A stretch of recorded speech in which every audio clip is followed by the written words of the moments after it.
All right, we'll call to order the regular meeting of the Common Council of the City of Platteville for Tuesday, June 25th, 2019, and we'll start with roll call. Robin Klein, Yes. Isaac Shanley, Here. Eileen Nichols, Here. Barbara Stockhausen. Yes. Sina Sharp is excused. Barbara Doss is excused. Ken Killian. Here. All right, first on our agenda this evening is a presentation of the 2018 draft audited financial statements from Johnson Block and Company, and I believe if everyone wants to look at the back of the room, that's where the PowerPoint will be. So yes, if you would introduce yourself, please. Thank you. Good evening, everyone. My name is Brent Nelson. I'm with Johnson Block and Company. I'm an audit manager there. Here tonight, try to summarize the 2018 audit, hit the financial highlights. Tonight, I'm going to concentrate on the PowerPoint presentation. The council has a hard copy of that, but it is also, I'll be sliding through it on the PowerPoint on the back wall. Just a quick overview of everything on page 2. As was mentioned, I'm presenting a draft format, except for a pending completion of an actuarial report. We've completed our audit of the city. Due to a new governmental accounting standard that was first effective for 2018, the city was required to contract with an actuary to value some of its other post-employment benefits. So a draft report has been issued, I believe it's last week or mid-June. So we'll be reviewing that draft and we'll be finalizing our report in the next, I'd say, week or so. But that's why I'm presenting a draft tonight. That won't really change much of my presentation. That affects some government-wide statements. Tonight I'm going to focus on the fund statements, your general fund, your utility fund. So that actuarial report's going to have a minimal impact on what I'm going to be discussing tonight. We do intend to issue an unmodified opinion, meaning our report will be fully in accordance with GAAP in all material respects, generally accepted accounting principles. During our audit, we looked at all funds and activities of the city, the utilities. We've sent a draft to the city management, and they've reviewed and approved that already. In addition to the audit, we also prepare some regulatory reports on the city's behalf. PSC report, which is for the utilities, gets submitted, as well as a report that goes to the Department of Revenue, a financial report summary. Page 3, just some 2018 highlights. In total, the governmental funds of the city reported an increase in overall fund balance of $558,000. The city has a number of different governmental funds. Most specifically, the biggest drivers of that increase, the general fund increased $181,000 based on 2018 activity. TIF number 7 increased $292,000. I kind of allude to why that happened in the third bullet point. 2018 was the second year that TIF number 5 began providing support to TIF number 7. During 2018, TIF number 5 provided $526,000 of support to TIF number 7. So that's a big driver, a big driver of that TIF 7 net income. Additionally, for TIF 7, there was a apartment loan $200,000 payment made, which got the city council approved transferring those funds into TIF number 7 to support that project, an ongoing project. In addition, capital projects fund increased $223,000. There was some debt issued in the spring of 2018 that wasn't fully spent out by December 31st. So expect capital projects fund balance to then come down next year in 2019. Those three were the big increases. One notable fund that did decrease in 2018 was TIF number 6. Decrease in fund balance of $147,000. The increment in that fund wasn't able to support the debt service and ongoing operations. Overall, general fund reported favorable variances. Actual results were favorable compared to the budget, meaning actual revenues exceeded budgeted revenues. Actual expenditures were less than budgeted expenditures. That's why that general fund, a big driver why that general fund increased in 2018. Net position of the water and sewer utility increased $902,000. Page 4, a trend in the, Page 4, the trend in the, just looking specifically at the general fund. A 5-year trend of how the general fund has swung from December 31, 2014 through the period we ended at December 31, 2018. So as you can see on the far right is December 31, 18, ending at $4,488,000. So about average of where the city's general fund balance has been these past 5 years. The city has a fund balance policy to have unassigned general fund balance be a minimum of 20% of budgeted expenditures. So comparing that, where's the city at compared to its policy? As of 12/31/18, unassigned fund balance represented 32% of 2018 general fund expenditures. So the city's general fund was exceeding its minimum thresholds based on the council's policy. Page 5, looking specifically at governmental fund revenues. Of the city's total revenues, the biggest piece of the revenue pie is made up of taxes. So that would be personal taxes as well, or property taxes, as well as the TIF increments that go to the city's TIF district. So 47% of the city's revenue comes in the form of taxes. In the middle of the page, there's a comparative look, 2018 revenues compared to 2017 on the right-hand side.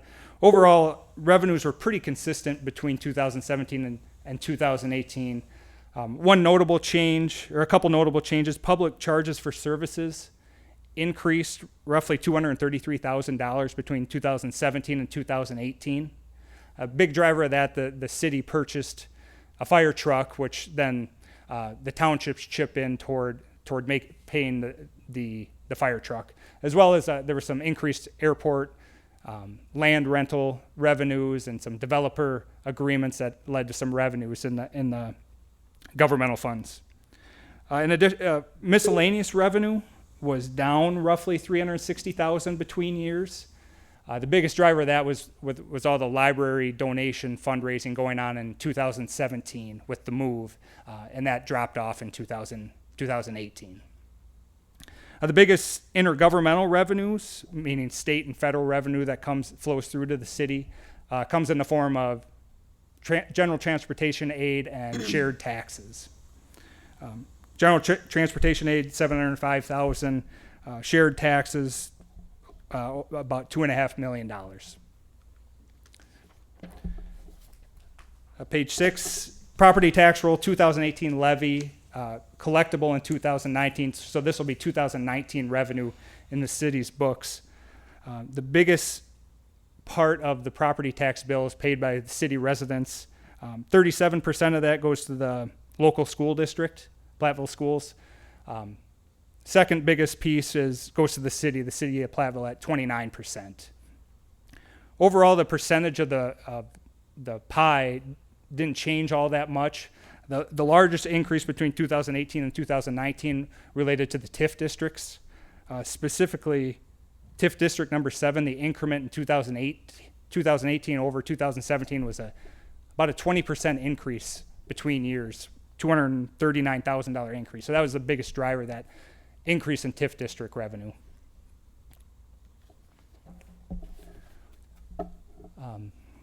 Page 7, property taxes for the general fund. Some capital projects, some of the general property taxes go to the capital projects, some goes to servicing the debt, but excluding the TIF district revenue. This is a chart showing how that's trended over the last 5 years. For 2018, general property taxes were $4,259,000. And over the 5-year time frame of this graph selected, property tax increases have ranged from 2 to 5%, but a steady 2 to 5% increase over the last 5 years.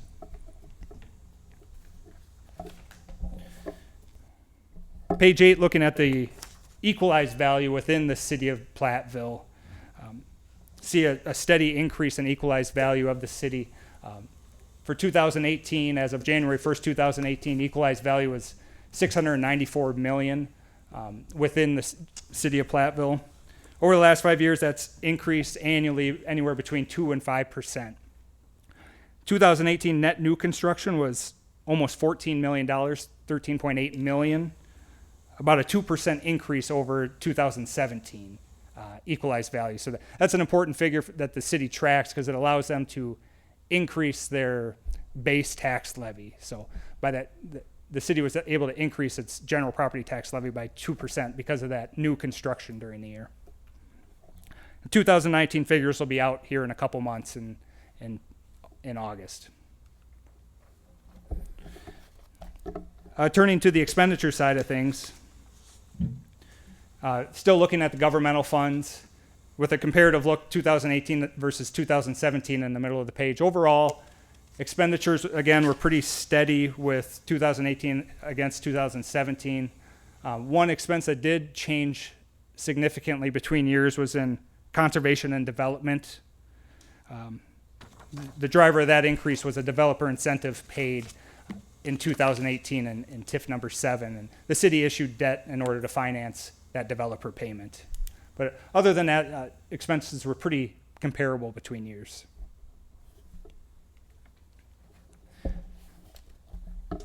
Turning to the water and sewer utility, the utility side of things, again, comparative in the middle of the page, 48%, the biggest piece of the pie there, comes from metered sewer service.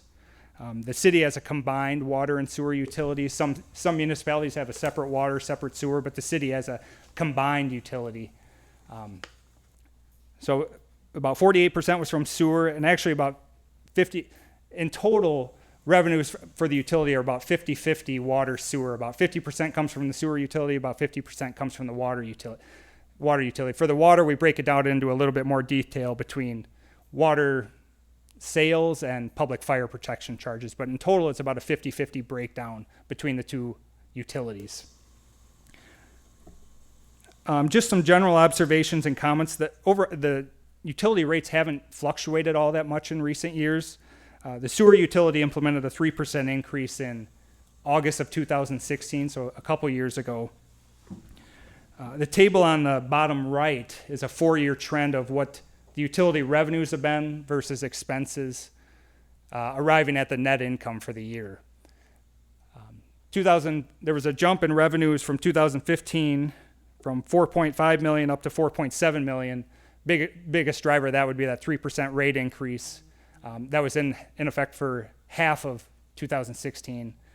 And then that new rate increase was in effect all of 2017. So that was the jump from 2016 to 2017. But last 2 years, utility revenues have been really steady, about $4.9 million in total between years.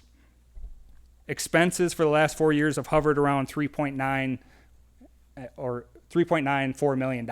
Been really steady for the last 4 years. The PSC put some benchmarking information out on the website. It allows the city to benchmark itself versus utilities of its similar size and across the state. So I looked at that report for based on 2018 statistics. Revenue per customer ratios were reasonable to statewide averages, meaning the city's revenue per customer in the city is below statewide averages. So just one takeaway I had, that the revenue per customer was less here in Platteville than it is around the state on an average basis. And then on the expense side, total operating expenses per customer was less than the statewide average information I was looking at. So a few takeaways I had from looking at those benchmarks that PSC makes available. Page 11, changes in long-term obligation. The top governmental activities, that would be your general fund, TIF districts. Beginning of the year balance, current year new debt increases. Decreases would be the principal payments on the existing obligations. There are a couple of new debt issues that the city took on in 2018. New debt of $2,545,000. 1.3 million of that was paying for the developer incentive in TIF number 7, and about 1.2 million of that was just some ongoing capital projects that the city issued some debt for. Overall, between governmental general obligation debt and TIF tax increment revenue bonds, total outstanding debt of the city was about $24.5 million as of December 31st. The business type activities, that's switching over to the utility side of things. Most of their debt is issued, or all of their debt is issued in the form of revenue bonds. It's not general obligation. It's not backed by the taxing power of the city. The utility hasn't issued debt in several years, so that it's been steady pay down of the utility long-term obligations. As of December 31st, the utility had outstanding debt of $14,351,000. So the city, another benchmark I looked at comparing where the city is at compared to the statewide averages, the city has really been trending down its debt to equity ratio because it hasn't issued any new debt and it's been making steady payments down. It used to be about a 60% leverage ratio, meaning 60% of debt compared to total equity, but that's down to about 44%. So the city's really deleveraged in the last 7 or so years. Just some other general observations. General obligation debt limitation based on state limitations was $34,700,000. That's the limit that the state says you can't issue any more general obligation debt than that. Comparing that to what the city actually has outstanding of $21,585,000. So there is some capacity there that the city could issue additional general obligation debt if it so choose. About 38% capacity remaining. I just want to wrap up. Some general conclusions I had. The city general fund balance looks healthy. That 32% ratio is above the city's policy minimum thresholds. City has general obligation debt capacity. It could issue more debt if it needed. Utility rates have been providing a adequate return in order to meet its operating costs, pay down debt. It's been providing good return. In conjunction with the audit, we also issued a required audit communications document. That's a standard document we issue. I wasn't going to go over that in detail tonight, but I'd invite you to read through that. One thing I thought I'd mention, we didn't identify any material weaknesses in the internal control of this city, and that's noted in our letter. During the course of the audit, we received full and complete cooperation from city personnel, and we appreciate the city letting us be of service. So, any questions? Questions, anyone? Yes, page 5. Which packet? Observations and comments. My question is, this is general transportation aid, $705,664. That's from the state? Correct. And how much, what's been the trend on that? Has that been going down?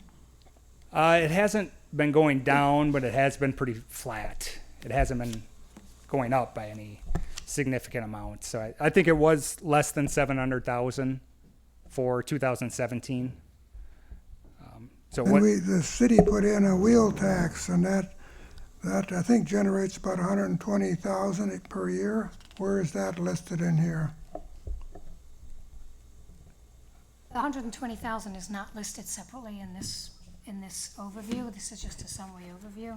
But you're right, we do get that in wheel tax revenue, and we use that for the thin overlay every year. It's not listed in here. It's included, it's incorporated in the figures, but it's not separately identified. It's not separated out, okay. I believe it's in that taxes number, the top one. I can confirm that. Taxes, $6,295,000, okay. But yeah, it is included in that, in one of these revenues, but it's not separately identified. Any other questions? I do on Howard, page did you 10. want it? Oh, I'm sorry. I Howard, do, did- on page 10. On page 10? Yep, the water and sewer utility. So if we go down to the measured sewer service, 2017 to 18, that's almost down almost 6%. Do you have numbers for that, or why? One of the sewer utilities' largest Okay. customers had a decrease in usage there. But yeah, that was the primary driver. The rates were the same.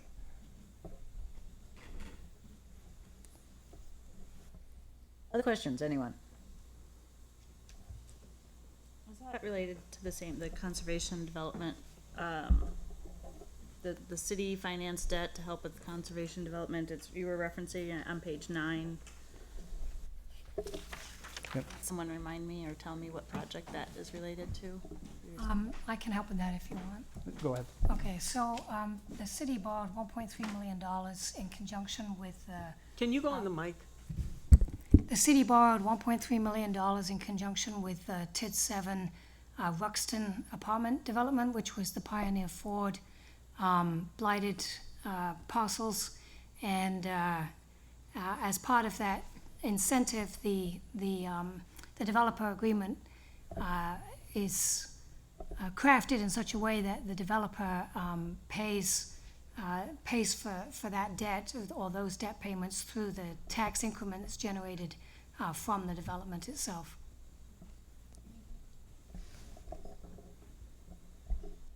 Any other questions? All right, seeing none, thank you very much for the presentation, we Thank appreciate you. it. Thank you.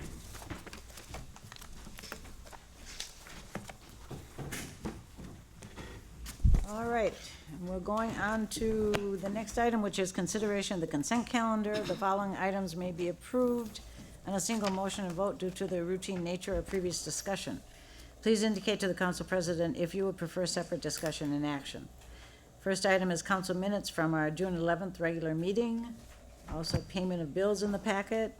Appointment to boards and commissions. There are two, this evening, two boards, one board, one commission, or committee. So to the museum board, Mark Stead, a reappointment. And tourism committee, reappointments of Terry Malliott, Michael Breitner, and Deb Jenny. Under licenses, we have fermented malt beverages renewal for Jeff's Mart LLC, Platteville, Wisconsin. Scott D. Braun, agent for the premises at 820 Mason Street, Jeff's Mini Mart. Number 2 is temporary Class B to serve fermented malt beverages to Platteville J.C.'s at the Legion Field for the Platteville 4th of July from noon to midnight on Thursday, July 4th. And also in the packet, requests for 1-year and 2-year operators licenses to sell and serve alcohol. We have 3 permit requests: parade for UW Platteville Homecoming on Saturday, October 19th. The second is a run walk, the 4th of July Committee / Claire Bank on Thursday, July 4th, starting at 7:30 a.m. Also UW Platteville Torch Run on Saturday, October 19th, starting at 7:45 p.m. And finally, a street closing request for East Main Street in front of the museums for the 4th of July 5K run walk on Thursday, July 4th. Is there a motion to approve the consent calendar? I make the motion to approve the consent calendar. You mentioned the junk dealer request? I'm sorry? Did you mention that? The junk dealer request for Mr. Oh, I'm sorry. You Ambler? know what? I do not have that amended agenda in front of me. Thank you, Barb. There is also a request for a junk dealer's license. Thank you very much, Ken.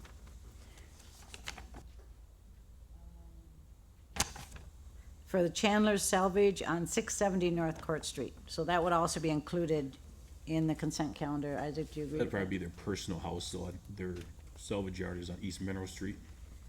I imagine so, but still make the motion to, Still a motion to, to approve the Okay. consent calendar. is there a second to that motion? Second, All right, we have a motion and a second, and we'll vote. Klein, Yes. Shanley, Yes. Nichols, Yes. Stockhausen, yes, yes. Killian. Yes, Motion carries. All right, citizens' comments, observations, and petitions, if any. I have not received any requests this evening for anyone to speak. Next in the packet is reports, board, commission, committee reports, zoning board of appeals, Klein. Water and sewer commission, Nichols, Killian, or Shanley. no addition. Licensing committee, I have nothing to add. Isaac? No. Library board, Klein. Nothing to add. Museum board, Stockhausen. Nothing to add. All right, then we're on to our action item, which is Resolution 1910, 2018 Compliance Maintenance Annual Report. Howard. Yes. We're pleased to report that our wastewater treatment plant scored an A in all areas for 2018. This report is required annually by the DNR to be submitted by June 30th. It's a self-report on the condition of our plant, the collection system, the experience of our operators, and our financial and managerial capacity to run the system. The resolution is required by DNR to demonstrate that the council has reviewed and approved this submission. And so Water and Sewer reviewed this at their last meeting and also recommends approval. So I recommend approval. Questions, anyone? Is there a motion? I move to approve Resolution 1910, accepting the compliance maintenance annual report for 2018 and authorizing staff to submit the report. I'll second. All right, we have a motion and a second, and we'll vote. Klein, Yes. Shanley, Yes. Nichols, Yes. Stockhausen, Yes. Killian. Yes. Motion carries. All right, that was our only action item this evening, so we'll go on to information and discussion. The first item is ordinance amending of the official traffic map yield signs on West Adams Street at Short Street. Howard. We've never had any traffic control signs at the intersection of West Adams and Short Street. That intersection has had very low volumes of traffic. And so you would go by the normal rules of the road and yield to the person on the right if you approach the intersection together. We have stop signs for people on Short Street at Lancaster and at Cedar, and then we have the stop sign for people on West Adams heading east when they get to Lancaster Street. So with the additional development at the very end of Adams Street, there's a concern that there be additional traffic through there. So based on normal traffic engineering, I would recommend that we place yield signs for those people that are traveling east and west on West Adams Street as they approach Short Street. Questions, anyone? Hearing none, we'll go to ordinance amending official traffic map yield signs on Laura Street at Ellen Street. Yeah, another intersection, we've had people call in and talk about that one as well. We do have some apartment buildings at the dead end of Laura Street, and people are concerned that as people approach Ellen Street on Laura, that they're having some concerns about traffic in that area. So I'm also recommending yield signs for Laura Street because Ellen Street would be the priority street over the two. Questions, anyone on that suggestion? All right, seeing none, we'll go on to C, which is ordinance amending official traffic map one-way Bonson Street between Furnace Street and Market Street. Yes. Earlier this spring, we had a traffic collision at Bonson and Furnace with 4 minor injuries. And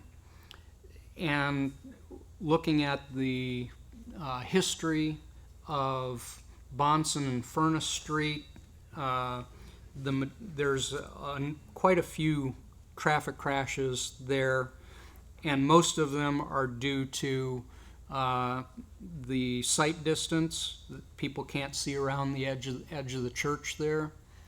As a comparison, I looked at the next 3 intersections, 4th, 3rd, and 2nd Street on Furnace, and despite having much higher traffic through those intersections, they have about the same number of accidents in the same period for 3 intersections versus 1.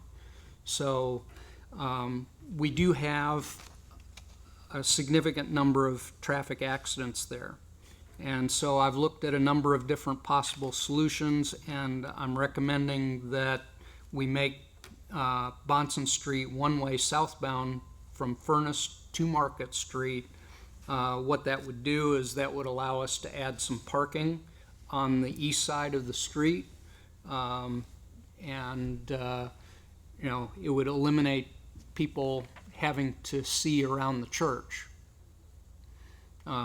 What that would mean is people who are coming north on Bonson would have to turn west on Market and go over to Chestnut Street to be able to get out and around onto Furnace Street.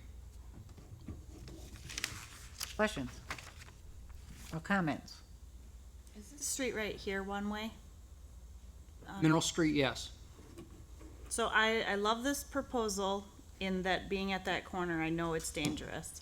But I have this, for lack of better words, like sense of claustrophobia or being trapped as soon as I get in front of City Hall and thinking about having to get out to the main road out here in order to get myself back to where I took the wrong one way. I mean, I know Platteville, but I know as I was getting to know Platteville, I got lost in one ways a time or two. So is there any consideration of another escape plan if you're in front of City Hall and you...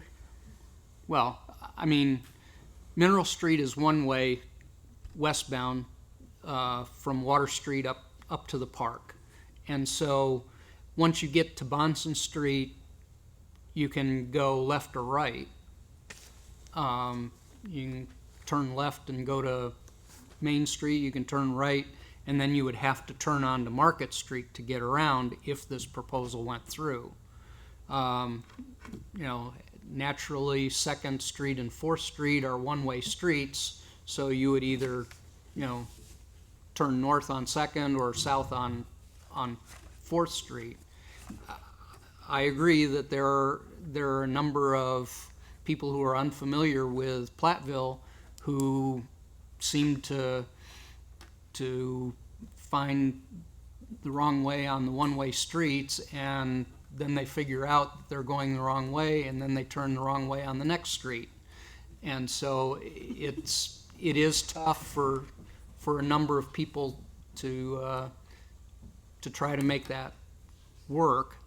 We do have, we have recently added additional red wrong way signage for people if they're trying to turn into streets to go the wrong way, to try to help give additional guidance.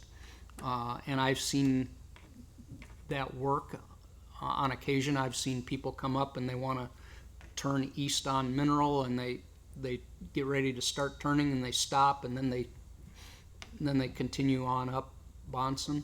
So we do the best we can with the historic buildings and the narrow streets that we have. Well, I think it's a great idea, because back in November, I was T-boned by a big, huge pickup right at that corner. I was going 2 miles an hour, and they were going right past the stop sign. And so to me, it's a great idea. I think they would have probably noticed, because those big trucks are, the driver's up here and they're not down here, so he couldn't even see the stop sign. So I agree to this, just because I had an accident back in November at that corner and fortunately walked away, but my car didn't. It was totaled. So, plus the students are very, on the corner there of Bonson across the street, there's a White House. Those students were so used to dialing 911, within 3 seconds I had police there. So, Questions or comments? I guess I see on Bonson Street, why not eliminate the 1, 2, 3, 4, 5, 6 stalls or 5 stalls that are north of Mineral Street then? because you don't have any people coming that direction. So all I can see you're gonna do, if you keep those parking stalls, it's at the intersection of Bonson and Market Street, people making a 180 to be able to park in those 5 stalls. Or you're gonna have people going through the CenturyLink parking lot to get onto Furnace Street quick. In a 1 block area, you've got 5 one-way streets already, and you're adding to another one here. So I kinda see Robin's concern with people trying to get out of this area, and that I think they're gonna, like I said, either go through the CenturyLink parking lot, or they're gonna start making U-turns on Market Street. Not just to park, but I see a lot of U-turns happening right there. Yeah, I'm just looking for downtown parking and trying to find my fastest way to turn around and get close to Main Street. So I guess I was thinking either, being able to take a right-hand, it's Mineral Street you're saying right here, sorry. Being able to take a right-hand turn, maybe it's not advised while you're doing all your office shuffles or something, but I don't know if that would be an option, but yeah, what do you expect the parking spots? They'll get filled by people Actually, going, they'll probably turn, if they did it right, they'd go down Market, turn right for a quick block, and then turn right and come back down Furnace. So you're kind of increasing the zip around out on Chestnut Street. But I guess those are right-hand turns into traffic, so. Actually, there'd be 8 one-way streets already in 1 block of this where we're at. Now to add another one. So yeah, I completely agree. The church corner is a major problem. All of the one-ways in totality are overwhelming. So if we're gonna grab a one-way, is there any way to reduce a one-way maybe somewhere else? But I'm not saying no to this idea at all. This brings up conversation. Howard, I'm curious because you mentioned the driveway into the CenturyLink parking lot, and that possibly the driveway could be removed so that you would not be able to enter that parking lot from Bonson. And do I understand from your comments that the CenturyLink would be in favor of that, or Yes. they would be in favor of that? 'Cause Yes, my thinking- I've spoken with representatives of CenturyLink here in Platteville, and they recognize that, just as you had stated earlier, that if we made this a one-way street, that people would use the parking lot as a cut-through, and so they recognize that, and they would be in favor of closing off that driveway entrance.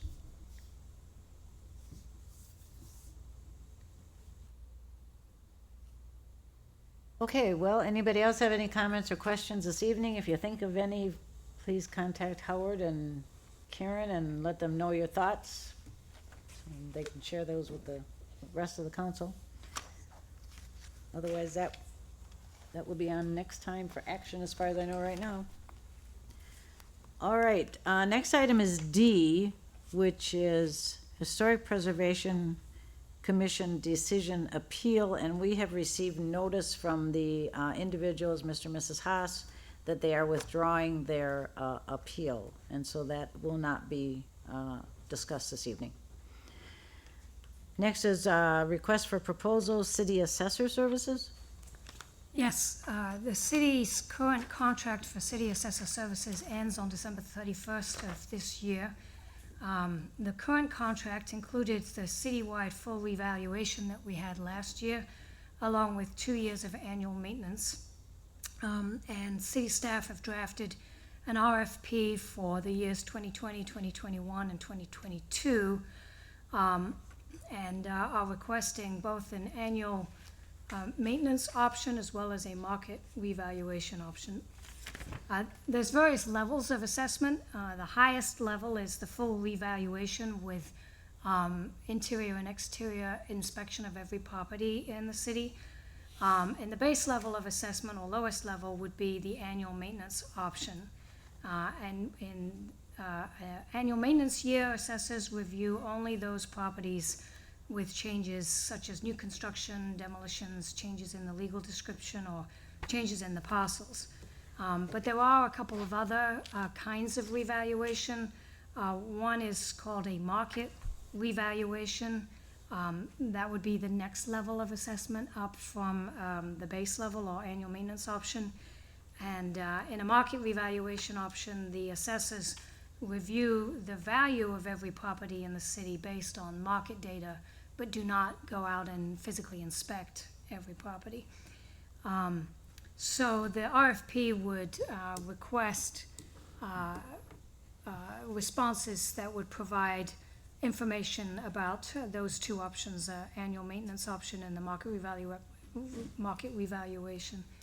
It's not anticipated that in the next 3 years that the city would need to perform another full revaluation, because that's only required if one category of property falls out of compliance greater than 10% above or below full value.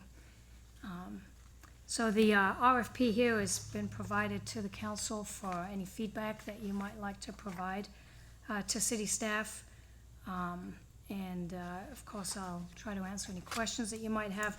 I will just point out that this is a draft and that since it was put in the packet, we have identified some typos that need to be corrected. But again, if there's any that you found or any other comments, questions, or feedback, please let us know.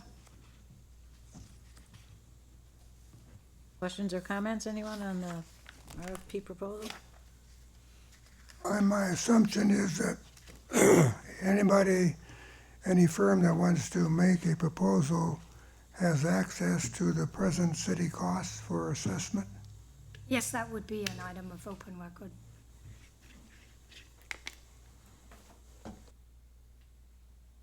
Any other questions or comments?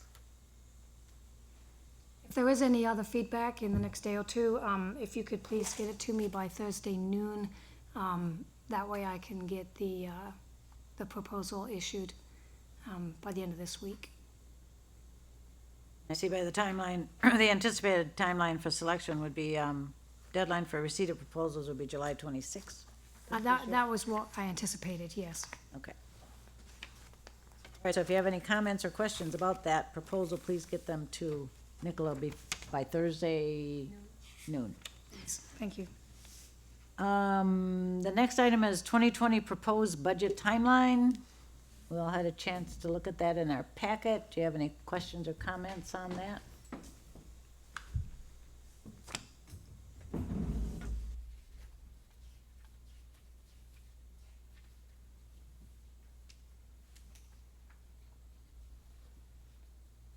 There are no questions or comments about the proposed budget timeline, then we are going to. I would just maybe make Sorry. a quick comment. There is a sample affirmative motion on here, but our intent was really just to bring this forward for information. And we'll just proceed according to the schedule, absent any comments. There is something unique this year in that we are designing the budget process so that both the utility and airport budgets will be done prior to the overall city budget, so that the council will have that information as well when they make their final budget approval, hopefully in late November. And there is the airport budget and the water and sewer budget timelines in the packet too.